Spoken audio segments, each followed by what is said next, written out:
नमस्कार दोस्तों, स्वागत है आपका फिर से मेरे चैनल एलोफीलिया में।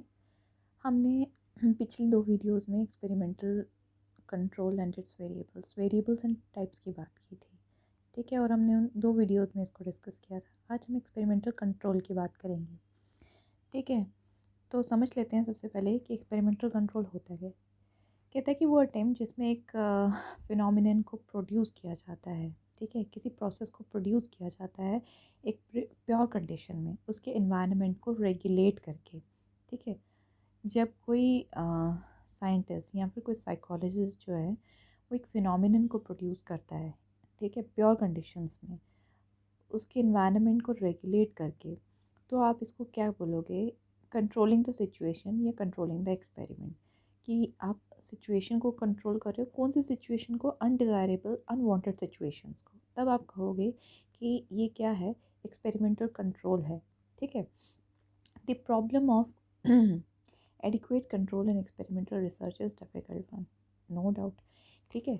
एक्सपेरिमेंटल रिसर्च में जो एडिक्वेट कंट्रोल की प्रॉब्लम है ये बहुत ही डिफ़िकल्ट है, और साइकोलॉजिस्ट जो हैं वो हर तरीके की पॉसिबिलिटीज़ जो रहती हैं, ठीक है, कंट्रोल करने की, जिनको कंट्रोल किया जा सकता है, जो अननोन भी है पॉसिबिलिटीज़ और कंट्रोल कर सकते हैं, उनको वो करते हैं।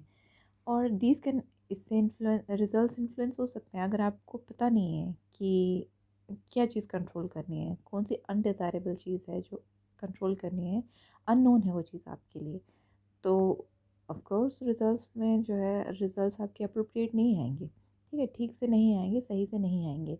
तो जब एक एक्सपेरिमेंट जो है वो साइंटिफिक मेथडोलॉजी किसी प्रॉब्लम के सल्यूशन को अप्लाई करने की कोशिश करता है, ठीक है, कोई भी साइंटिफिक मेथड जब एक एक्सपेरिमेंटर अप्लाई करता है एक प्रॉब्लम को उसका सल्यूशन फाइंड आउट करने के लिए, तो हम क्या करते हैं? हम उसकी लैब की तरफ टर्न हो जाते हैं, ताकि जो एक्सपेरिमेंट है वो एक स्टेबल इन्वायरमेंट में किया जा सके, ठीक है। जो भी आपने पढ़ना है, जो भी आप स्टडी कर रहे हो, वो चीज़ जो है हम लोग लेबॉर्ट्री में उसको कंट्रोल कंडीशन में स्टडी करते हैं।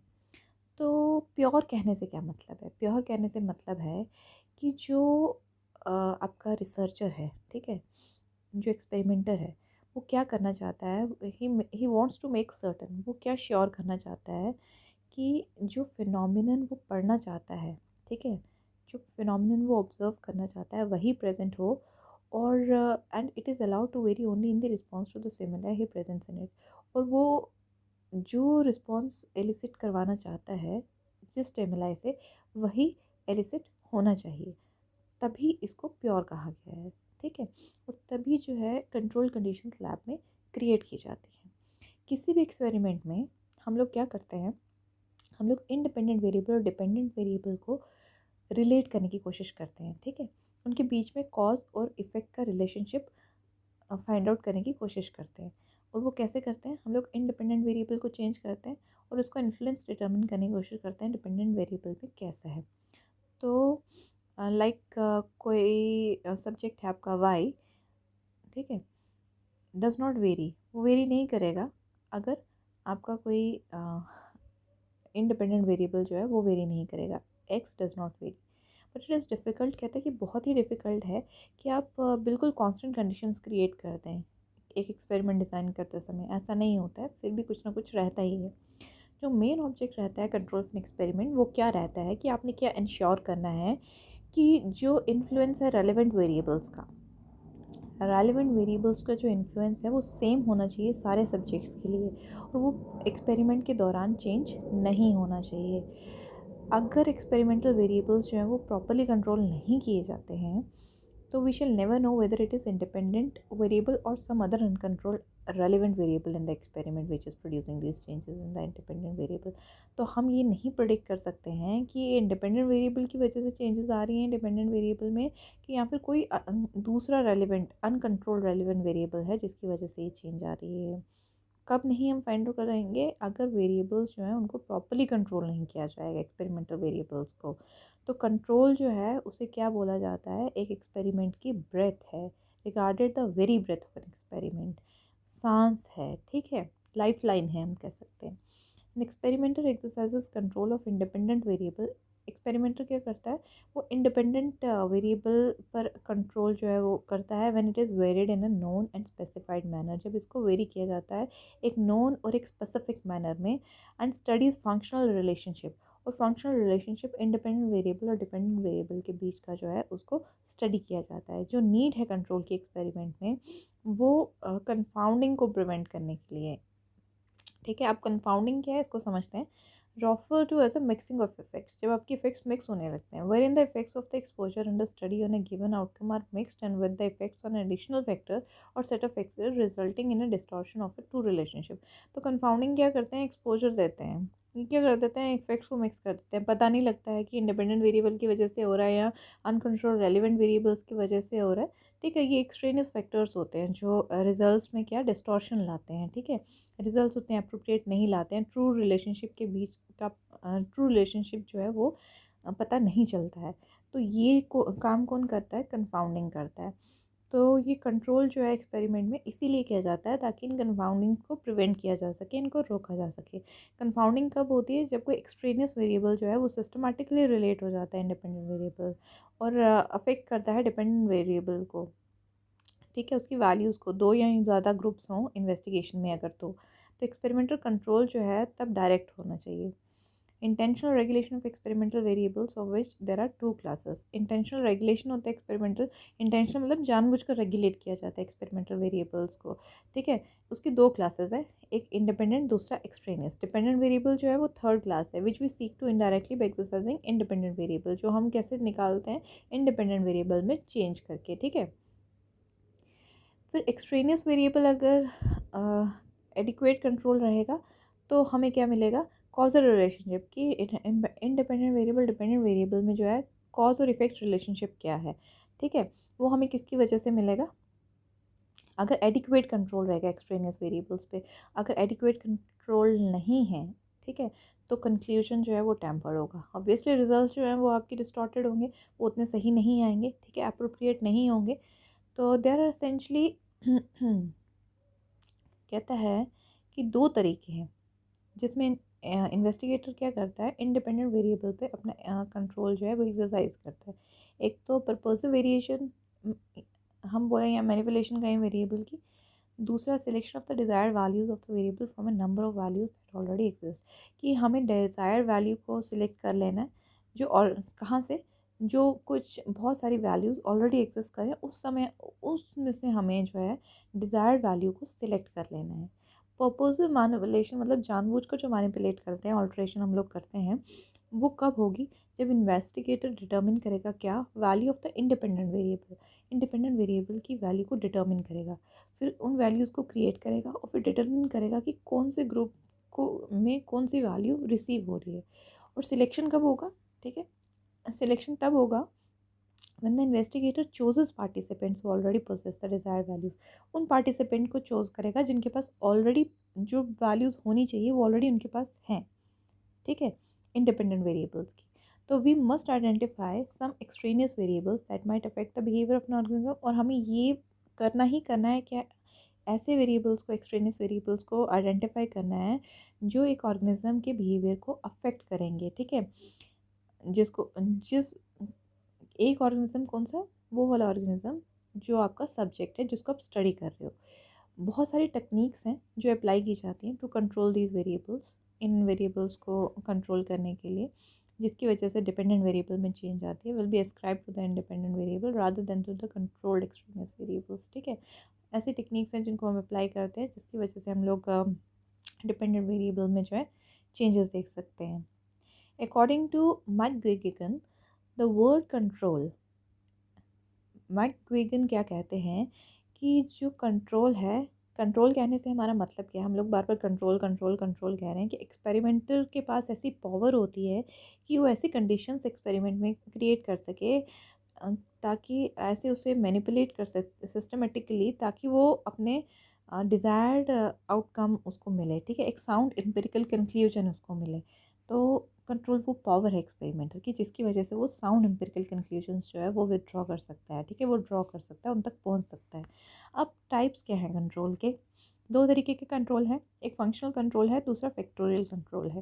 फंक्शनल कंट्रोल में क्या होता है कि एक्सपेरिमेंटर पहले क्या करता है, रेंज ऑफ इंडिपेंडेंट वेरिएबल को इस्टेब्लिश कर लेता है, ठीक है, जिसके साथ जिसमें उसको क्या करना है, एक्सपेरिमेंट करना है, जिसमें वो एक्सपेरिमेंट करेगा। फॉर एग्ज़ाम्पल मान लेते हैं कि showing different intensities of light to a subject after full darkness। एक सब्जेक्ट को आपने पहले पूरी कंप्लीट डार्कनेस में डाला, फिर बाद में आप उसको क्या करोगे, डिफरेंट इंटेंसिटीज लाइट्स की जो है उसमें एक्सपोज कराओगे। तो functional type of controls are design of answer to question. Functional type of control जो है वो कैसे डिज़ाइन किए जाते हैं, उनसे हमें कौन से सवालों के, ऐसे जो हाउ से शुरू होते हैं ऐसे सवालों के जवाब मिलते हैं। फैक्टोरियल कंट्रोल में क्या होता है कि we use only 2 values. Experimental क्या करता है, सिर्फ 2 वैल्यूज़ यूज़ करता है, जिसमें प्रेजेंस और एब्सेंस होती है कुछ स्पेसिफिक फीचर की, ठीक है। फैक्टोरियल कंट्रोल जो है वो प्रीलिमिनरी स्टेजेस में यूज़ होता है, और ऐसे इसमें से आप व्हाट निकालते हो, ठीक है, व्हाट जैसे क्वेश्चन के आंसर आपको मिलते हैं। अब हम बात करेंगे टेक्निक्स क्या हैं कंट्रोल की। अब इतना बड़ा हम बोल रहे हैं कि ये कंट्रोल बहुत ज़रूरी है, ठीक है, स्टेबल इन्वायरमेंट क्रिएट करना बहुत ज़रूरी है। तो हम लोग बोलते हैं लेकिन यहाँ पे एक्सट्रेनियस वेरिएबल्स हैं, कन्फाउंडिंग रहते हैं, तो हम इन चीज़ों को कैसे कंट्रोल करेंगे। इसकी कुछ टेक्निक्स हैं, जिसमें सबसे पहली टेक्निक आती है एलिमिनेशन।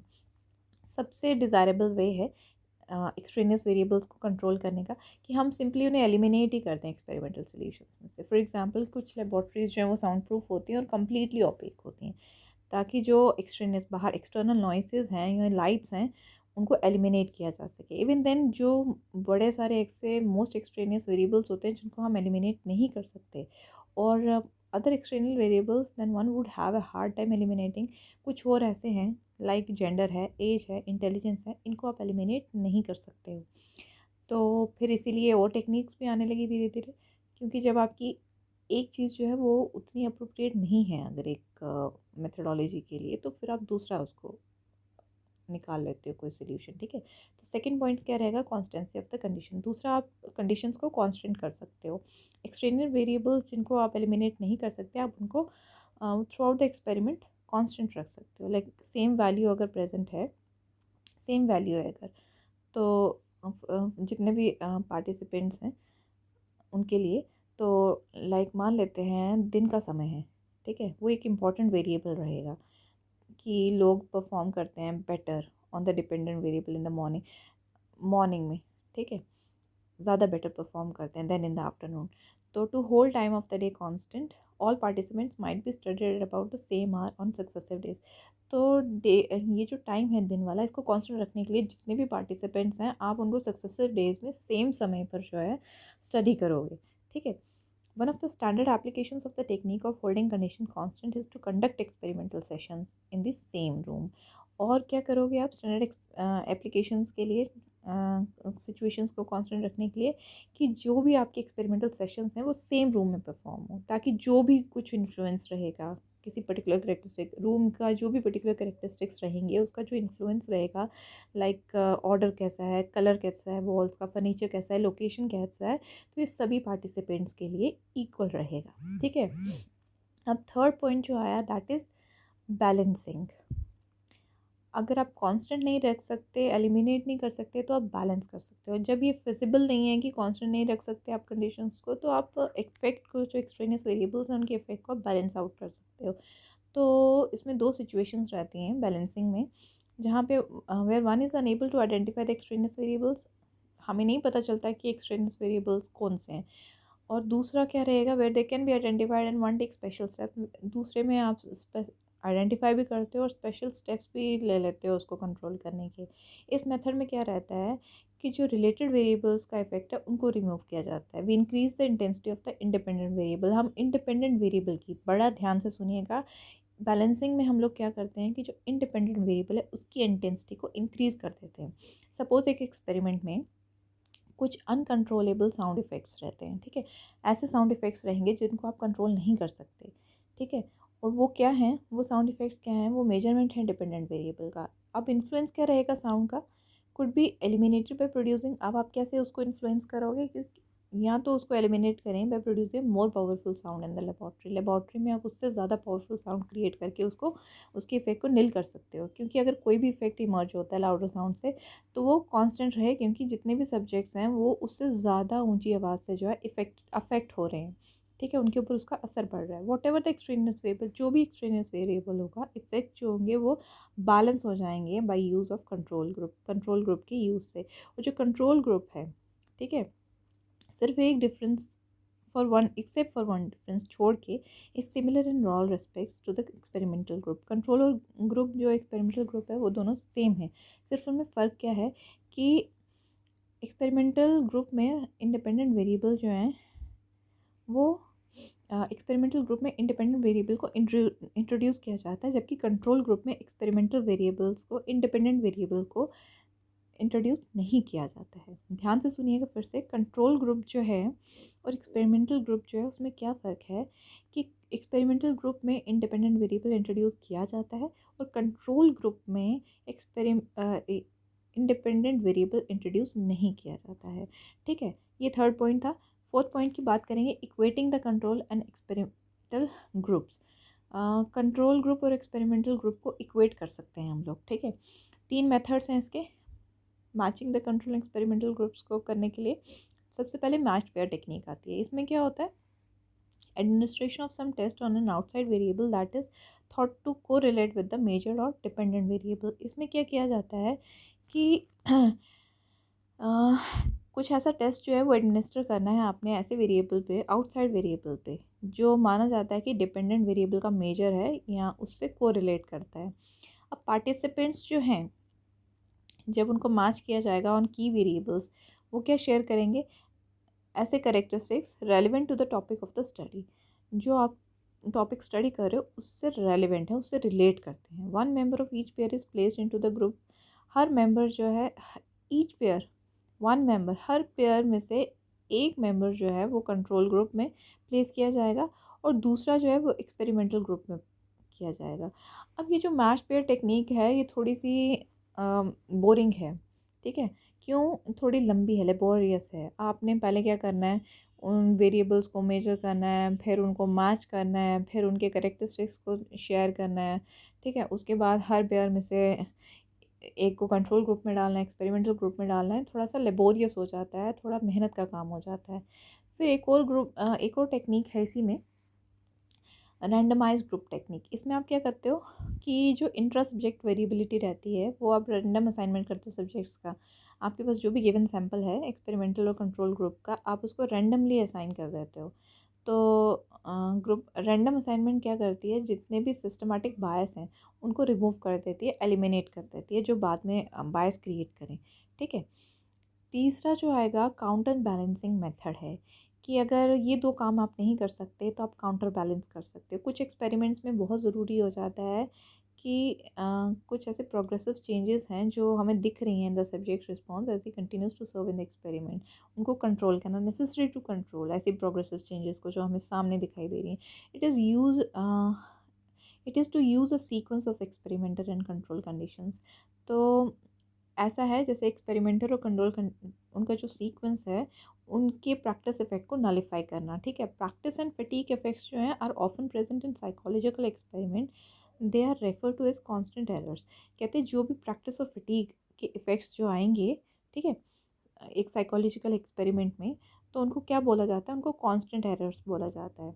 और दीज मस्ट बी कंट्रोल्ड, इनको ज़रूर कंट्रोल करना है, मस्ट कंडीशन है इनको कंट्रोल करना। और द सिंपल वे जो है दैट इज़ काउंटर बैलेंसिंग। कहते हैं कि कुछ एक्सपेरिमेंट डिज़ाइन किया गया है so that the same subject must serve under 2 or more different experimental condition, ताकि सेम सब्जेक्ट जो है वो 2 या 2 से ज़्यादा एक्सपेरिमेंटल कंडीशंस में सर्व किया जा सके, ठीक है, स्टडी किया जा सके। अगर एक्सपेरिमेंटर जो है इंटरेस्टेड है whether a stop sign should be painted yellow और रेड, ये जानने में कि ऐसा स्टॉप साइन जो येलो और रेड से, ठीक है, एक येलो स्टॉप साइन है, एक रेड स्टॉप साइन है, तो वो ये जानना चाहता है कि जो सब्जेक्ट है वो किस को रिस्पॉन्ड करेंगे फास्टर, येलो वाले स्टॉप साइन को कि रेड वाले को। तो इस क्वेश्चन को आंसर करने के लिए उसको सब्जेक्ट के रेलेवेंट आंसर्स को करना पड़ेगा स्टडी, ठीक है। तो फर्स्ट वो क्या करेगा, येलो साइन इंट्रोड्यूस करेगा, उसके बाद वो रेड साइन इंट्रोड्यूस करेगा। इस प्रैक्टिस को रिपीट करके, ठीक है, वो एक कंक्लूजन तक पहुंच जाएगा। ठीक है, इस प्रॉब्लम में जो प्रैक्टिस इफेक्ट है can be solve if half the subjects react to yellow, कि आधे सब्जेक्ट्स में वो येलो को रिएक्ट करेंगे फर्स्ट साइन, और सेकंड को रेड को सेकंड साइन एज मार्क करेंगे, जबकि आधे जो सब्जेक्ट रहेंगे वो क्या करेंगे, वो रेड साइन को फर्स्ट मार्क करेंगे और येलो साइन को बाद में करेंगे, रिएक्ट करेंगे। ठीक है, तो we must differentiate between balancing and counter balancing. ठीक है, आपको काउंटर बैलेंस समझ आया है कि इसमें क्या हुआ, दो ग्रुप थे। ठीक है, उसमें फर्स्ट ग्रुप ने क्या किया, उन्होंने पहले येलो वाले को रिएक्ट किया और बाद में रेड वाले को, और दूसरे ग्रुप में क्या हुआ कि उन्होंने रेड वाले को पहले किया और येलो वाले को बाद में किया। इससे क्या हुआ, आधा आधा काउंटर बैलेंस हो गया। अब हम बैलेंसिंग और काउंटर बैलेंसिंग के बीच का डिफरेंस ध्यान से पढ़ेंगे। ठीक है, ध्यान से सुनिएगा। काउंटर बैलेंसिंग कब यूज़ होती है, काउंटर बैलेंसिंग कब यूज़ होती है, counter balancing is use when each participant receives more than one treatment, जब हर पार्टिसिपेंट जो है वो एक से ज़्यादा ट्रीटमेंट रिसीव करता है। और बैलेंसिंग में क्या होता है कि each participant receives only one experimental treatment. कि इन बैलेंसिंग में क्या होता है कि हर पार्टिसिपेंट जो है उसको एक एक्सपेरिमेंटल ट्रीटमेंट दिया जाता है। समझ आया? अब फिफ्थ पॉइंट पढ़ेंगे, method of systematic randomization. Systematic randomization method है, इससे भी हम लोग क्या कर सकते हैं, कंट्रोल कर सकते हैं एक्सट्रेनियस वेरिएबल्स को। कहता है कि जब ज़्यादा कंडीशंस जो हैं वो बैलेंस करनी हो तो ज़्यादा डिफ़िकल्ट हो जाता है उनको हैंडल करना, पर्टिकुलर जब सब्जेक्ट्स आपके ऑड कंडीशंस में लिस्ट किए गए हों, ऑड कंडीशंस में बताए गए हों। देयर इज़ वन कंट्रडिक्शन, एक कंट्रडिक्शन इस मेथड में कि कुछ, एक तो हम बोल रहे हैं सिस्टमैटिक है, दूसरी तरफ हम बोल रहे हैं रैंडम है। ठीक है, तो ये कॉन्ट्राडिक्शन ही हुई। ठीक है, कॉन्ट्राडिक्शन समझते हो जब आपकी दो बातें जो हैं वो एक दूसरे के अपोजिट हों, एक तरफ हम सिस्टमैटिक बोल रहे हैं, दूसरी तरफ हम रैंडम बोल रहे हैं। अगर एक्सपेरिमेंटर जो है has an experimental and control group, उसके पास एक एक्सपेरिमेंटल ग्रुप है, एक कंट्रोल ग्रुप है। से if he has randomly assigned subjects to two groups, he may assume that effects of relevant variables about the same on both groups. अगर वो randomly assign करेगा तो वो क्या हम एज्यूम कर लेंगे, वो एज्यूम करेगा कि जो रेलेवेंट वेरिएबल्स का इफेक्ट है वो दोनों ग्रुप पे सेम है। तो वो एक्सपेक्ट करेगा जो दो ग्रुप्स हैं to differ on such variables only within the limits of random sampling. तो वो क्या एज्यूम करेगा कि जो दो ग्रुप्स हैं वो तभी डिफ़र करेंगे ऑन सच वेरिएबल्स जब with in the limits of random sampling के लिमिट्स में ही वेरी करेंगे। सो द रेलिवेंट वेरिएबल्स जो हैं should not effect his dependent variable, should not effect his dependent. और रेलिवेंट वेरिएबल्स जो हैं उसने ये भी ध्यान रखना है रेलिवेंट वेरिएबल्स जो हैं वो डिपेंडेंट वेरिएबल को कोई इफेक्ट ना डालें। यूजुअली काउंटर बैलेंसिंग मेथड जो है वो ज़्यादा अप्रोप्रिएट है। लाइक जब हमारे पास दो या दो से ज़्यादा एक्सपेरिमेंटल कंडीशंस हों, ठीक है, लेकिन बट व्हेन वी हैव 5 और 6 कंडीशंस, हमारे 5 से 6 कंडीशंस हो जाती हैं, तो हम काउंटर बैलेंसिंग मेथड जो है वो प्रॉपरली कंट्रोल करने के लिए यूज़ नहीं कर सकते हैं। ठीक है, here we can use systematic, तब हम randomization, systematic randomization यूज़ करते हैं। we present the conditions in a systematic sequence, conditions को systematic sequence में present करते हैं, और हर condition जो है proceed and followed by each other about equally, her condition एक दूसरे को proceed भी करती है और follow भी करती है equally। That's all for the experimental control. Hope you understood it, guys. Thanks for watching.